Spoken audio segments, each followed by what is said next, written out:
Sripada Srivallabha Charithamrutham, Chapter 38, Explanation of Bagalamukhi Worship. On the way, during our journey to Pitikapuram, we came across a sannyasi. He sat at the foot of an audumbar tree. His eyes were lustrous. While we were approaching him, he asked us whether we were Shankar Bhatt and Dharmagupta. We replied in the affirmative. He asked us to take rest for some time at the foot of that audumbar tree.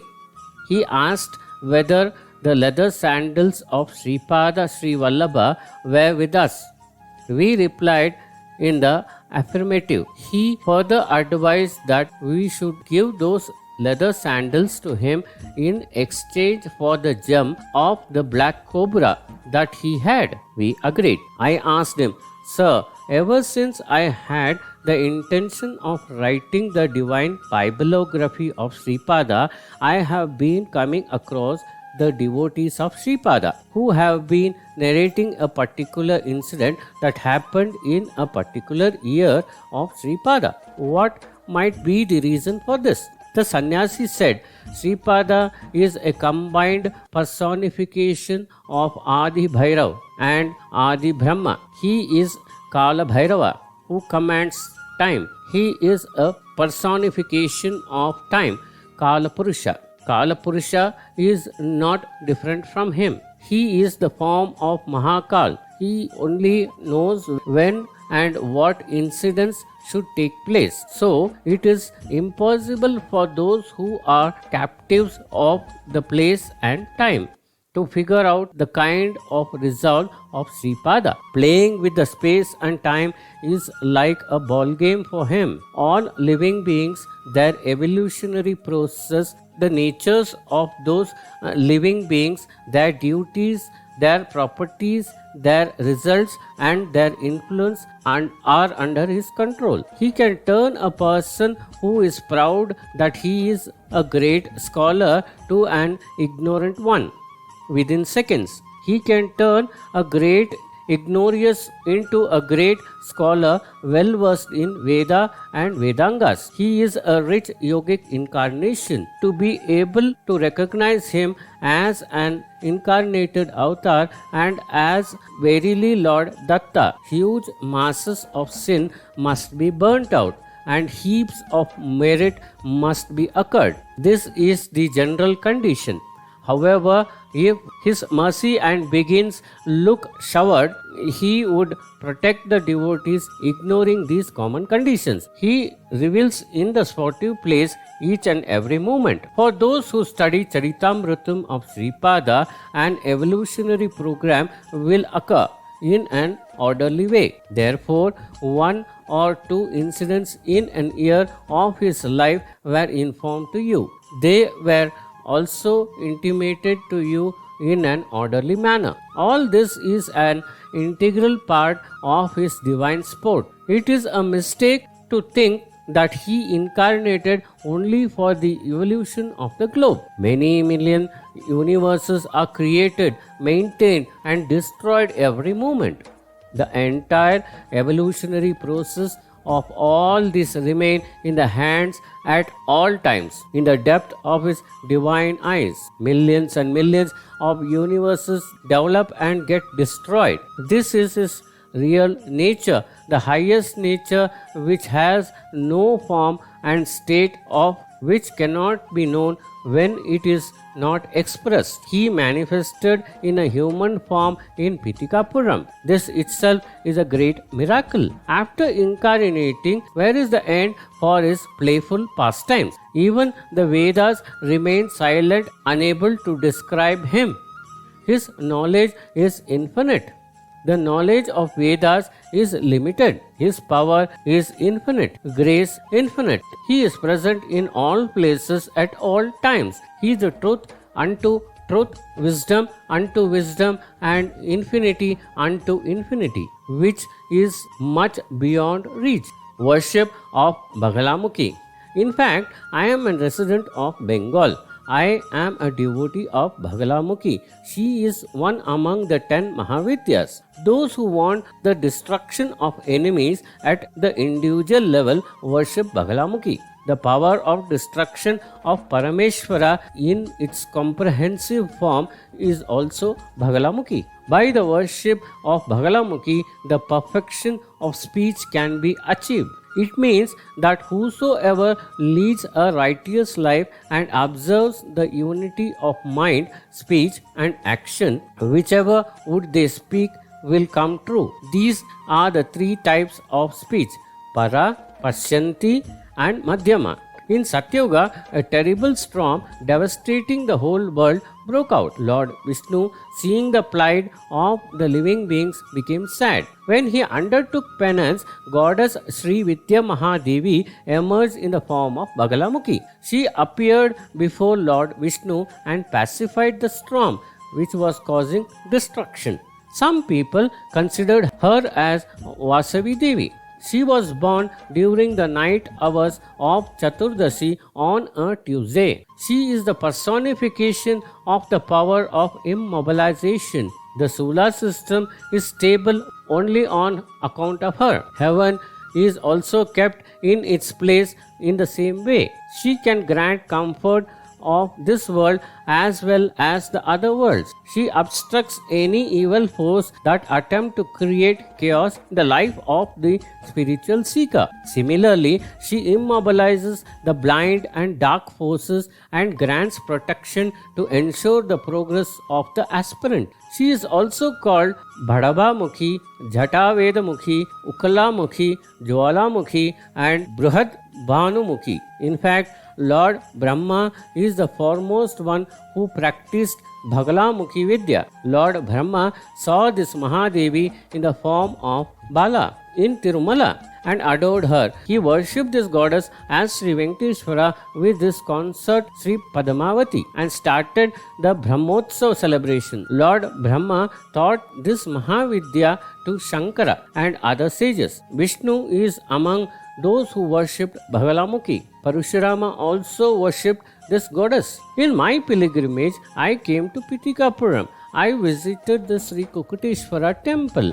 Then I saw a charming young boy. The boy said to me, "I know that you have come from Bengal. For a very long time, until recently, I was imprisoned in this temple under the name of Swayambhudatta. I was very much suffocated. I felt terrible clarity. So I requested the priest to render me services which make me cool. They refused it.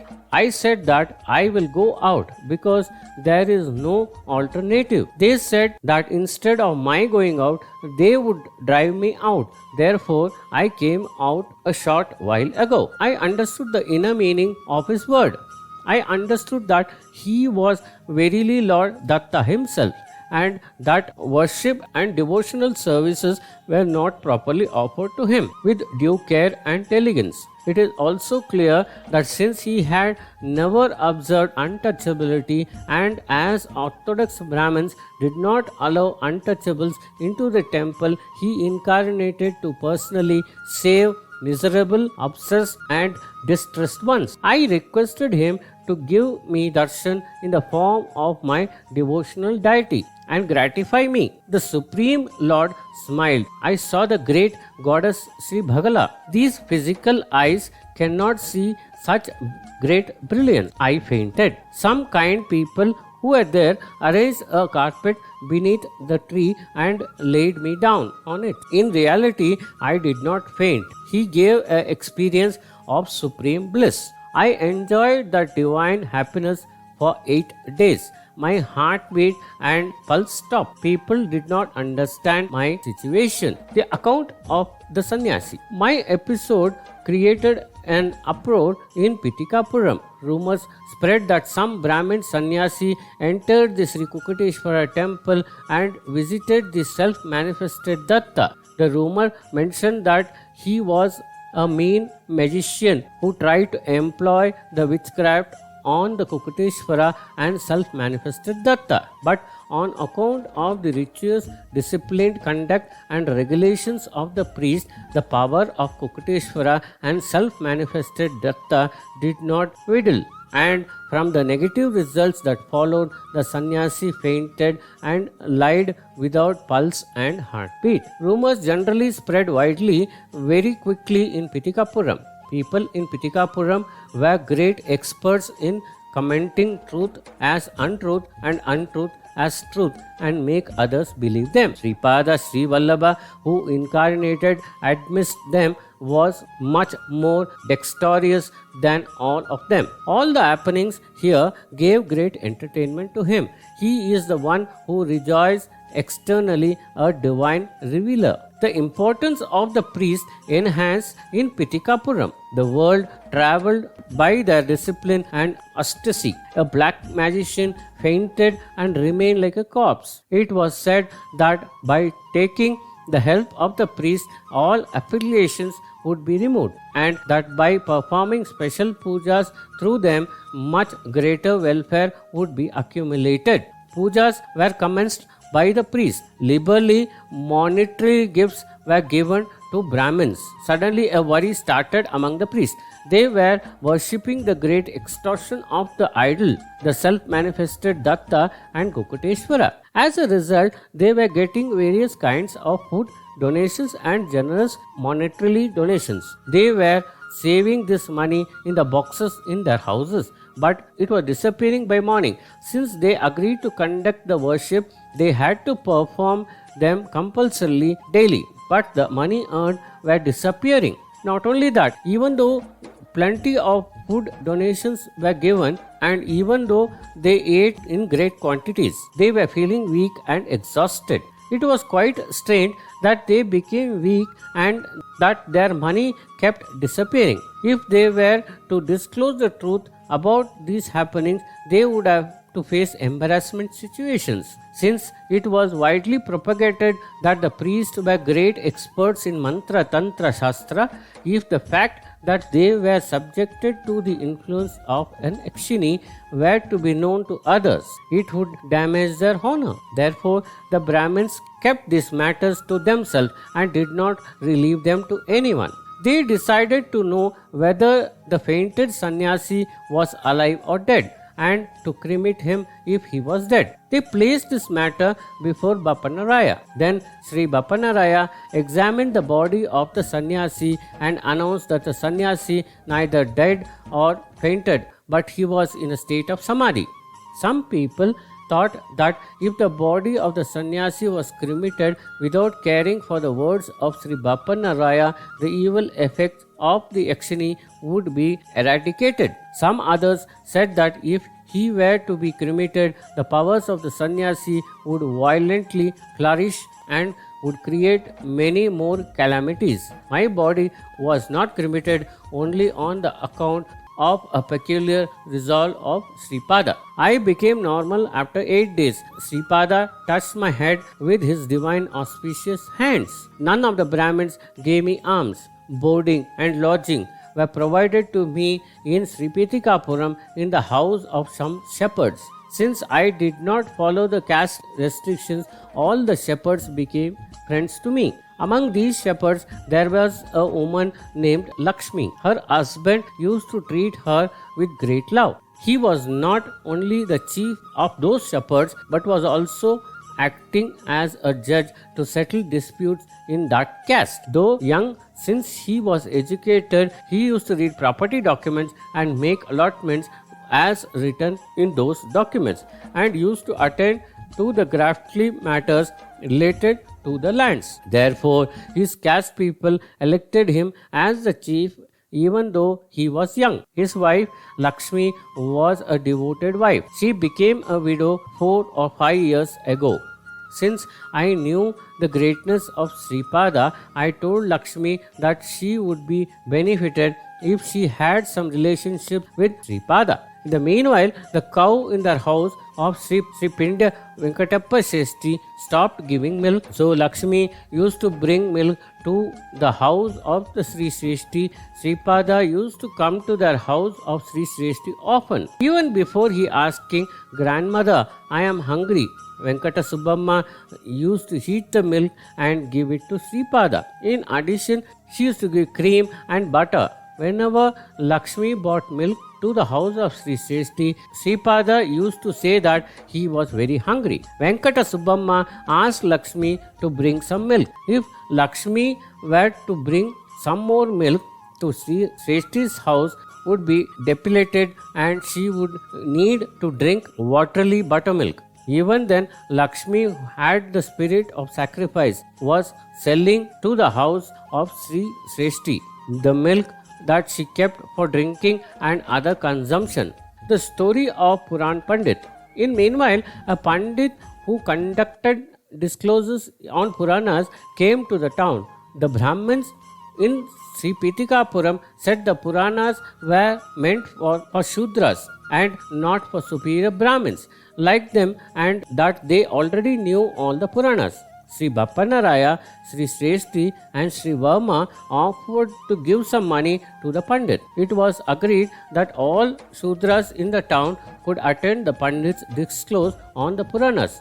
Not only that, it was announced through the beat of the drums that Shudras could give monetarily offerings to the Puranic Pandit. Some among the Brahmins suggested that half of the amount given by Shudras to the Pandit should be credited to the council of Brahmins, and the remaining half could be taken by the Pandit. For that, Bappanaraya rebuked them by saying, "This is called begging from beggar. You said that you would not even listen to the Puranas. On the other hand, you are trying to snatch away the hard-earned money of the Pandit who is taking the trouble of giving the discourse. If you do not change your behavior or the way of thinking, you will have to experience severe punishment from the Kala Purusha in the future." Meals were arranged for the Pandit in the house of Bappanaraya. Lakshmi used to give him boiled milk before commencement of the Puranic discourse. After drinking the milk, he used to start the discourse on the Puranas. Sripada Srivallabha resides in the heart of all, so there is nothing that is not known to him. The Pandit was a great jnani and great yogi. With his yogic powers, found that other forms assumed by his soul. He attracted the consciousness in those forms into himself. He then found his soul was in form of an infant aged 4 months in the house of a Brahmin zamindar. While Lakshmi was giving milk to him, he saw her with yogic vision and came to know that his soul will be the husband of Lakshmi in the next birth. It meant that the above infant form will be the husband of Lakshmi in her next birth. All the masculine form of his soul was already merged in the Pandit, who was their essential basic nature. When he searched with his yogic insight for the feminine form, he understood that Lakshmi was the external basic nature of all his feminine forms. He also noticed that all his feminine natures were already merged in Lakshmi. He felt that his 4-month faint form, after living for few more months, were to come to an end. Then any of his remaining karma would come to an end. He came to Pitikapuram as a Pandit to fulfill his karma bonds with Pitikapuram. Lakshmi was very fond of her husband. She understood that the consciousness of a husband could not leave his old body. She found many times that the form of a husband stood beside her. People donated cows to cross the Vajra river. She knew that the cow who took her husband safely across the Vajra river took birth again as a cow on the earth. She knew this because she was a cow. The all-knowing Sripada very well knew that consciousness of the husband of Lakshmi who crossed the Vajra river remained merged in the Pandit, who was basically essential nature of the former. However, the Pandit came to Pitikapuram with a decision to fulfill his karmic bonds of the indebtedness, to liquidate the karmas of the other forms of his soul through his yogic strength and merge with the Almighty. If the Pandit were to merge with the Almighty, then the infant of the Brahmin Zamindar would also die. If it was to happen like that, then Lakshmi in her next birth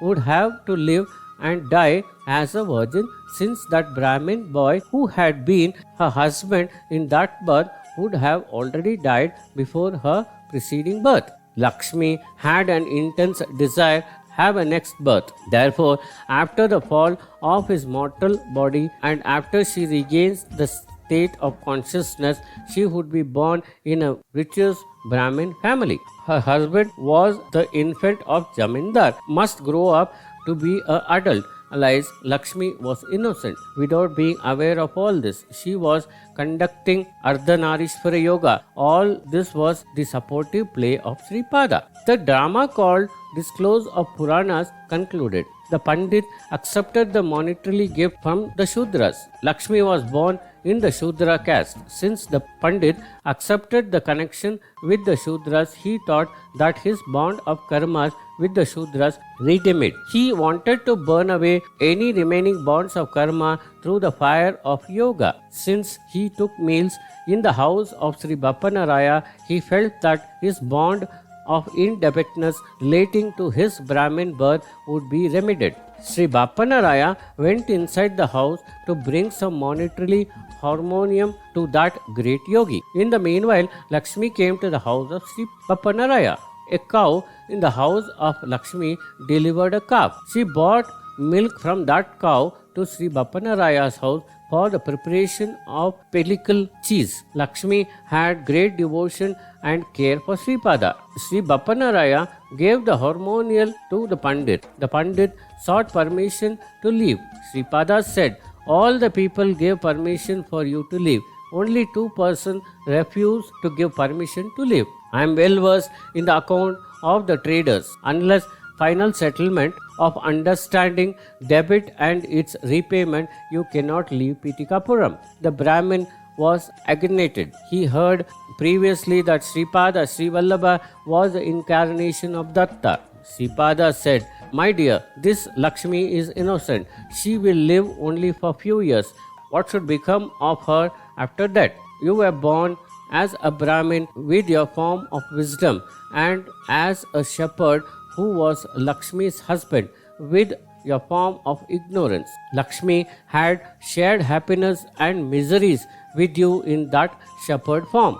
The consciousness in the shepherd form, which had crossed the Vajra river along with the cow, returned freely again to the earth. The lady retained the consciousness of her husband with her intense fire of love. The consciousness which is in the form of shepherdess will change after few years, following the demise of her body, into a Brahmin consciousness. She is a Brahmin in the shape of shepherdess. You are a shepherd in the shape of Brahmin. I know very well about your karmic relationship. I am the personification of Padmavati Devi, and I bless this lady who will be taken birth in future as a Brahmin lady by putting a golden mark on her forehead. I created a Mangalya also for her and preserved it in the Hiranyaloka. When the connection with the gold is snapped, the connection of the wife with her husband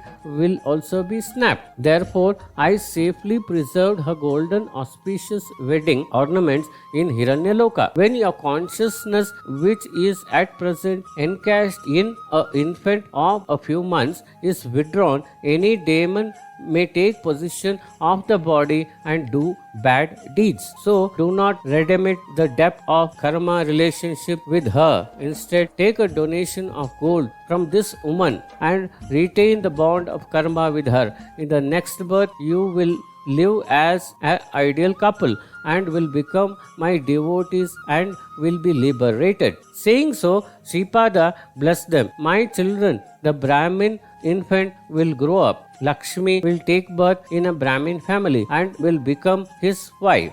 The sportive play of Sripada are indeed wonderful. Here we come to end of chapter 38 of Sripada Srivallabha Charithamrutham. Om Sai Ram.